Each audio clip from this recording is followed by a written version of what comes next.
एक पत्नी जो होती है वह 25 दिनों से लापता रहती है और यहाँ पर यह पत्नी जो होती है एक दिन अपना पति के पास कॉल करती है और बताती है कि मैं मुंबई में हूँ।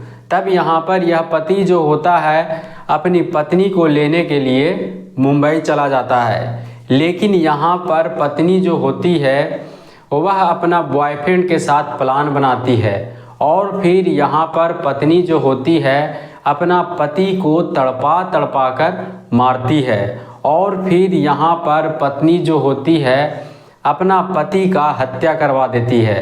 और यहाँ पर जब पति का हत्या हो जाता है और हत्या होने के बाद जब घर वाले को पता चलता है कि मेरा बेटा को मुंबई में ही बेरहमी तरीके से मारा गया है और मार दिया गया है, तब यहाँ पर इस लड़का के घर वाले जो होते हैं वह मुंबई में जाते हैं और फिर वहाँ पर अपना बेटा के लाश को लेकर वापस उत्तर प्रदेश अपना घर आते हैं।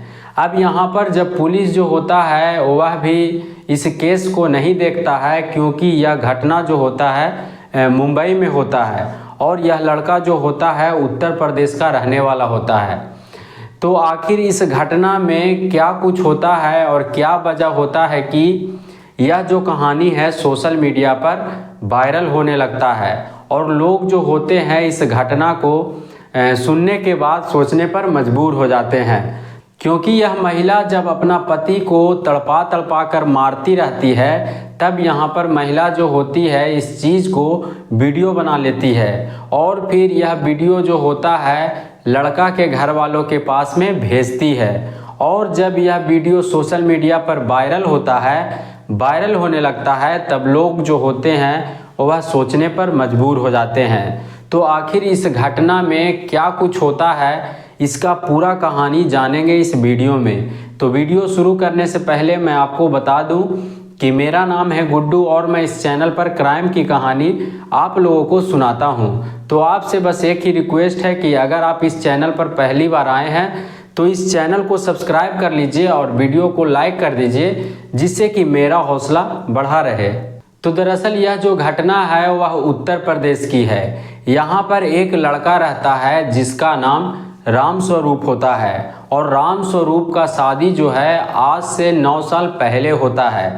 अब यहाँ पर राम स्वरूप का शादी नंदिनी से होती है और यहाँ पर राम स्वरूप जो होता है नंदिनी के साथ में 9 साल से रहता है।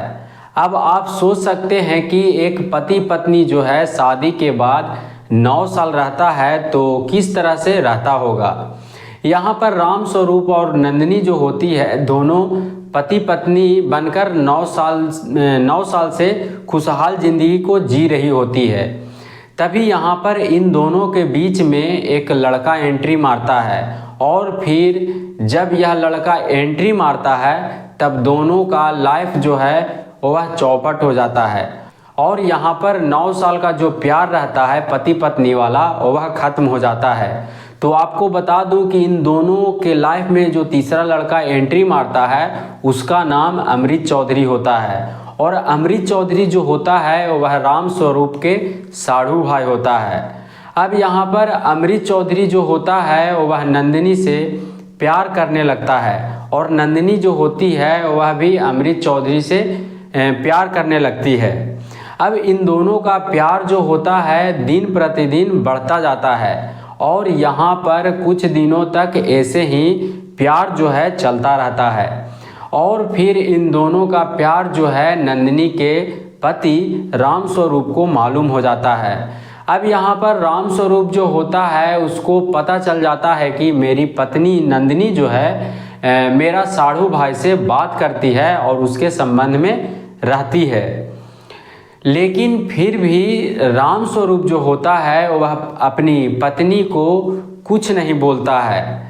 तभी यहाँ पर यह पत्नी नंदिनी जो होती है इस चीज़ का फ़ायदा उठाती है और अमृत चौधरी जो साढ़ू होता है उससे बात करती है और उसके साथ संबंध में रहती है। अब कुछ दिनों तक ऐसे ही चलता रहता है और फिर यहाँ पर 1 सितंबर 2024 को अमृत चौधरी जो होता है नंदिनी को लेकर उत्तर प्रदेश से मुंबई निकल जाता है और यहाँ पर किसी को कानो खबर नहीं होता है कि नंदिनी जो है अमृत चौधरी के साथ भागी है। अब यहाँ पर नंदिनी के पति राम स्वरूप जो होता है वह आसपास में खोजता रहता है और अपने रिश्तेदारों से बात करता है और पूछता है कि अगर किन्हीं लोगों के पास में मेरी पत्नी गई है या पत्नी को देखा है तो हमको बता दो। लेकिन यहाँ पर राम स्वरूप को अपनी पत्नी के बारे में जानकारी नहीं मिलता है। तब यहाँ पर राम स्वरूप जो होता है वह थाने में भी जाकर अपनी पत्नी के लापता होने का शिकायत लिखवाता है।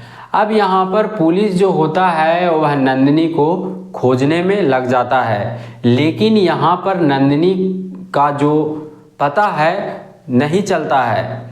अब यहाँ पर 25 दिनों तक नंदिनी जो होती है गायब रहती है और फिर यहाँ पर राम स्वरूप के पास में एक दिन कॉल आता है और उस कॉल पर नंदिनी बोलती है।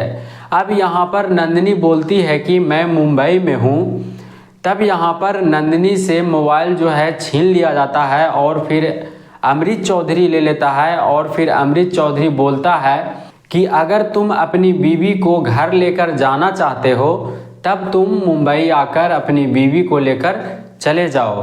तब यहाँ पर राम स्वरूप जो होता है उसको पता चल जाता है कि मेरी बीवी जो है मेरा साढ़ू भाई के पास में है।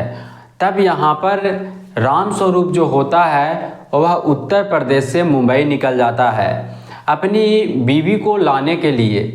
और फिर यहाँ पर राम स्वरूप अपनी बीवी के पास में जाता है। तब यहाँ पर राम स्वरूप के बीवी जो होती है वह राम स्वरूप को एक घर में बंद करके बहुत पिटाई करवाती है और यहाँ पर राम स्वरूप को पीटने वाला अमृत चौधरी जो साढ़ू रहता है और उसका दो दोस्त होता है विनय उपाध्याय और अब्दुल कलाम। यहाँ पर इन तीनों जो होते हैं राम स्वरूप को इतना पिटाई करता है और इतना तड़पा कर मारता है कि इसी दौरान राम स्वरूप का मौत हो जाता है।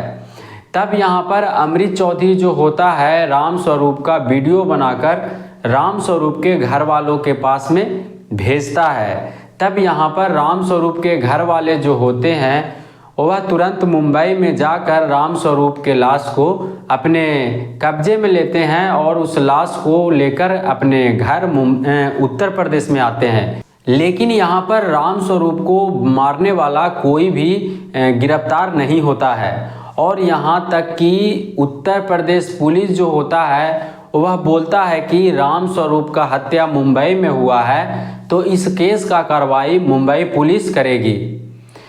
फिलहाल यहाँ पर पुलिस जो होता है राम स्वरूप के कातिल को ढूंढने में लग जाता है, ढूंढने लगता है और यहाँ पर राम स्वरूप के पत्नी नंदिनी जो होती है वह भी फरार चल रही होती है।